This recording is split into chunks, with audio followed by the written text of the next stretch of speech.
Morning students, मैं doctor Swati Sharma, government college Jaipur से। बच्चों, इस वीडियो में हम ज़ीनॉन की केमिस्ट्री पढ़ेंगे। इसका हम कुछ ही हिस्सा यहाँ पे पढ़ पाएंगे क्योंकि ज़ीनॉन की केमिस्ट्री काफ़ी एक वीडियो के हिसाब से काफ़ी लंबी है, तो हम इसको 3-4 हिस्सों में पढ़ेंगे। हम ज़ीनॉन की केमिस्ट्री का इंट्रोडक्टरी पार्ट शुरू करते हैं। ज़ीनॉन के लिए आउटर मोस्ट इलेक्ट्रॉनों की जो पहले इलेक्ट्रॉनिक कन्फिग्रेशन देखेंगे हम, जो आपको इस टेबल में दिया गया है यहाँ पे, कि ज़ीनॉन का जो इलेक्ट्रॉनिक विन्यास होता है वो हमने इसके इंट्रोडक्शन में भी डिस्कस किया था कि पहले कोर इलेक्ट्रॉन्स तो क्रिप्टॉन की तरह सेट हो जाते हैं, फिर 4d ऑर्बिटल में 10, 5s में 2 और 5p में 6 इलेक्ट्रॉन्स होते हैं। तो फिफ्थ शेल में 8 इलेक्ट्रॉन्स पूरे होते हैं ज़ीनॉन में। ज़ीनॉन की पोजीशन क्या है? Helium, neon, argon, krypton, xenon, radon. तो ज़ीनॉन जो है वो क्रिप्टन के बाद आता है और ये सेकेंड लास्ट, इसके बाद ज़ीनॉन के बाद सिर्फ रेडॉन रह जाता है। तो ये second last noble gas element है। ज़ीनॉन की जो आउटर मोस्ट ऑर्बिटल है, ज़ीनॉन के लिए बाह्य कोश के इलेक्ट्रॉनों की उत्तेजना और उत्तेजन ऊर्जा के मान अन्य उत्कृष्ट गैसों के तुलना में अलग हैं और इसीलिए केमिकल रिएक्शंस में ज़ीनॉन के आउटर मोस्ट ऑर्बिटल्स के इलेक्ट्रॉनों का, बाह्य कोशों के इलेक्ट्रॉनों का विभिन्न अवस्थाओं में एक्साइटेशन यानी उत्तेजन हो जाता है और ये उत्तेजित अवस्था में आकर विभिन्न संयोजकता वाले यौगिकों के निर्माण करती है।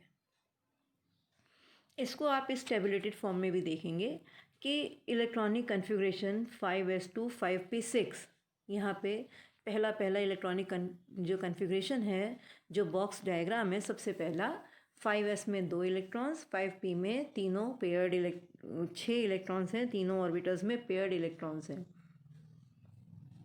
ठीक, ये इसकी ग्राउंड स्टेट है, हिंदी में आद्य अवस्था कहते हैं।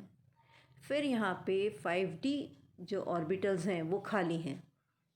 क्लियर?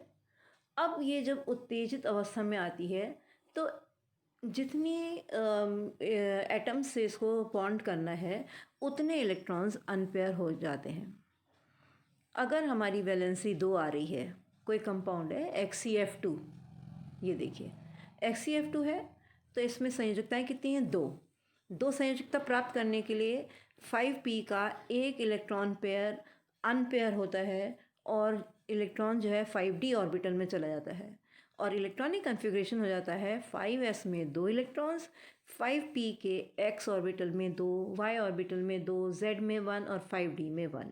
ये x y z आर्बिट्ररी है, मैंने यूं ही समझाने के लिए बोला है, पर बात यह है कि 2 ऑर्बिटल्स में तो इलेक्ट्रॉन पेयर्स हैं और तीसरा इलेक्ट्रॉन पेयर अनपेयर होके अयुग्मित होकर के इलेक्ट्रॉन जो है वो 5d कक्षक में चला गया है। इस प्रकार हमें 2 अयुग्मित इलेक्ट्रॉन मिलते हैं ज़ीनॉन में और ये दोनों डिफरेंट एटम्स के साथ बॉन्ड बना करके 2 संयोजकता वाला यौगिक बनाते हैं और इसका जो उपलब्ध यौगिक है, उदाहरण है, वो है XCF2।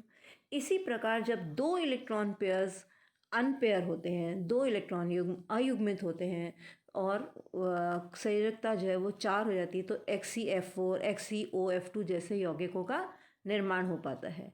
किस प्रकार होता है? 5s में 2 इलेक्ट्रॉन्स हैं, 5p के 3 इलेक्ट्रॉन युग्मों में से 2 इलेक्ट्रॉन युग्म अयुग्मित हो जाते हैं और एक इलेक्ट्रॉन d कक्षक में चला जाता है। तो अब p कक्षकों में 2 अयुग्मित इलेक्ट्रॉन हैं और d में 2 अयुग्मित इलेक्ट्रॉन हैं, 4 अयुग्मित इलेक्ट्रॉन हैं और ये चारों बंध बनाने के लिए उपलब्ध हैं। तो XCF4 XCOF2 जैसे यौगिक हमें प्राप्त होते हैं। जब हमें 6 संयोजकताएं चाहिए तो s इलेक्ट्रॉन युग्म बना रहता है, p के तीनों युग्म अयुग्मित हो जाते हैं और d में 3 इलेक्ट्रॉन चले जाते हैं और इलेक्ट्रॉनिक कन्फिग्रेशन हो जाता है 5s2 5p3 5d3। 6 संयोजकताओं वाले XCO3 XCF6 XCOF4 XeO2F2 जैसे यौगिक प्राप्त होते हैं। और अगर संयोजकताएं 8 हैं तो s के 2 इलेक्ट्रॉन्स और p के 3, s का 1 इलेक्ट्रॉन युग्म और p के 3 इलेक्ट्रॉन युग्म, ये चारों के चारों अयुग्मित हो जाते हैं और 4 इलेक्ट्रॉन d कक्षक में पहुंच जाते हैं और विन्यास हो जाता है 5s1 5p3 5d4। और यौगिक किस प्रकार के मिलते हैं? XeOF4, XeO3F2, ये उदाहरण हैं जो हमें यौगिक प्राप्त होते हैं। ज़ीनॉन की ऑक्सीकरण अवस्थाओं के बारे में अब हम पढ़ेंगे कि ज़ीनॉन की विभिन्न उत्तेजित अवस्थाओं में बने यौगिकों में ज़ीनॉन की ऑक्सीकरण अवस्था क्या क्या होती है। क्या देखी हमने अभी? +2, +4, +6, +8। जब एक इलेक्ट्रॉन युग्म अयुग्मित हुआ तो +2, जब 2 युग्म हुए तो +4, फिर इसी प्रकार 3 अयुग्मनों से +6 और 4 अयुग्मनों से +8 ऑक्सीकरण अवस्था प्राप्त हुई। ज़ीनॉन केवल फ्लोरीन से सीधी अभिक्रिया करती है और विभिन्न फ्लोराइड्स बनते हैं। जब फ्लोराइड व ज़ीनॉन के विभिन्न अनुपात में मिश्रण को 400 डिग्री सेंटीग्रेड पर बंद निकल के बर्तन में हम गर्म करेंगे तो विभिन्न ज़ीनॉन फ्लोराइड्स बनेंगे, जैसे XeF2, XeF4, XeF6। इसके लिए मिश्रण क्या लिया है हमने? रेशियो Xe और फ्लोरीन का रेशियो 2:1, 1:5, 1:20 लेते हैं। जैसे जैसे फ्लोरीन का रेशियो बढ़ता जा रहा है वैसे वैसे यौगिकों में फ्लोरीन का अनुपात बढ़ता जा रहा है। XeF2, XeF4, XeF6। ये एक सिंपल सी केमिस्ट्री है ज़ीनॉन की। अब हम आगे बढ़ते हैं। अब जो है ज़ीनॉन के ऑक्सीजन यौगिक ज़ीनॉन फ्लोराइड्स के से प्राप्त किए जाते हैं। यानी कि जो ज़ीनॉन ऑक्सीफ्लोराइड्स मिले हैं वो कैसे मिले हैं? पहले एक ज़ीनॉन फ्लोराइड बना लिया, उनमें ऑक्सीजन ऐड हुआ तो हमें ज़ीनॉन ऑक्सीफ्लोराइड मिला। इसके लिए आप इस स्कीमेटिक रिप्रेजेंटेशन, ये जो इक्वेशंस की फॉर्म में है वो देखिए। ज़ीनॉन पे 2 फ्लोरीन मॉलिक्यूल्स ऐड कराए, XeF4 बना, बाईं हाथ को दिया हुआ रिएक्शन। ज़ीनॉन को फ्लोरीन से रिएक्शन कराया, XeF2 मिला। 1 फ्लोरीन मॉलिक्यूल तो XeF2, 2 fluorine molecule XeF4, balance equation है ये। जब हम आधिक्य में फ्लोरीन लेते हैं तो XeF6 मिलता है। तो ऑक्सीफ्लोराइड्स बनाने के लिए पहले हमने XeF6 बनाया, उसके बाद हमने वाटर के साथ रिएक्शन किया। आपको ऊपर बताया गया था कि ज़ीनॉन के ऑक्सीजन यौगिक ज़ीनॉन फ्लोराइड से प्राप्त किए जाते हैं और ज़ीनॉन का रसायन निम्न समीकरणों द्वारा हम दिखा रहे हैं। कैसे दिखा रहे हैं कि XeF6 को वाटर के साथ ट्रीट किया तो XeOF4 मिला, और पानी के साथ किया तो XeO3 बना, फिर और किया तो HXeO4 माइनस, और एल्कलाइन मीडियम में किया तो XeO6 माइनस, बेरियम की प्रेजेंस में किया तो बेरियम XeO6, सल्फ्यूरिक एसिड में किया तो XeO4। क्या हुआ यहाँ पर कि ना, ये हमने आपको पहले ही पढ़ाया था कि जब हमें फ्लोरीन और ज़ीनॉन के जब हमें ऑक्साइड्स बनाने होते हैं, ऑक्सीजन फ्लोराइड्स बनाने होते हैं, तो हमें इसका फ्लोराइड्स ज़ीनॉन फ्लोराइड से अभिक्रिया करानी पड़ती है।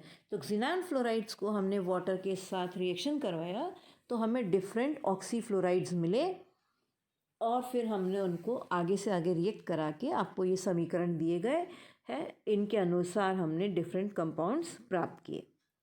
अब ज़ीनॉन जो है आमतौर पर फ्लोरीन और ऑक्सीजन युक्त यौगिक बनाती है, परंतु क्या होता है, ज़ीनॉन क्लोराइड और ज़ीनॉन टेट्राक्लोराइड और ज़ीनॉन नाइट्रोजन बॉन्ड युक्त यौगिकों के बनने के प्रमाण भी प्राप्त हुए हैं। हमें ऐसे कंपाउंड्स भी देखे गए हैं। अब आपके सामने टेबल है एक 7.3 जिसका नंबर दिया है 7. जो हमने टेबल पहले 1 और 2 दी थी वो आपकी इंट्रोडक्टरी चैप्टर में आ गई थी। अब ये 7.3 जो है इसमें ज़ीनॉन के कुछ कंपाउंड्स दिए हैं, उनको हमने टैबुलेट किया है कि यहाँ पर पेज थोड़ा सा घुमा हुआ आ रहा है, लेकिन पहला है XeF2, दूसरा है XeF4, वो उसके नाम से समझ में आ रहा है। Xenon difluoride XeF2, xenon tetrafluoride XeF4, xenon hexafluoride XeF6, xenon trioxide XeO3, xenon dioxyfluoride XeO2F2, xenon oxyfluoride XeOF4, xenon tetroxide XeO4, xenon trioxyfluoride XeO3F2, barium perxenate, barium perxenate हुआ Ba2XeO6 होल 4-, ये 4- गलत है। XeO6 4- होता है।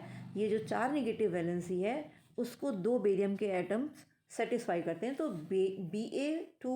Ba2XeO6 ये compound होना चाहिए barium परक्सिनेट। तो यहाँ पे आप 4- को रिमूव कर दीजिए, ठीक है। अब नेक्स्ट वीडियो में हम ज़ीनॉन के कुछ इम्पॉर्टेंट कंपाउंड्स और उनकी स्ट्रक्चर्स पढ़ेंगे। इस वीडियो में इतना ही। Thank you.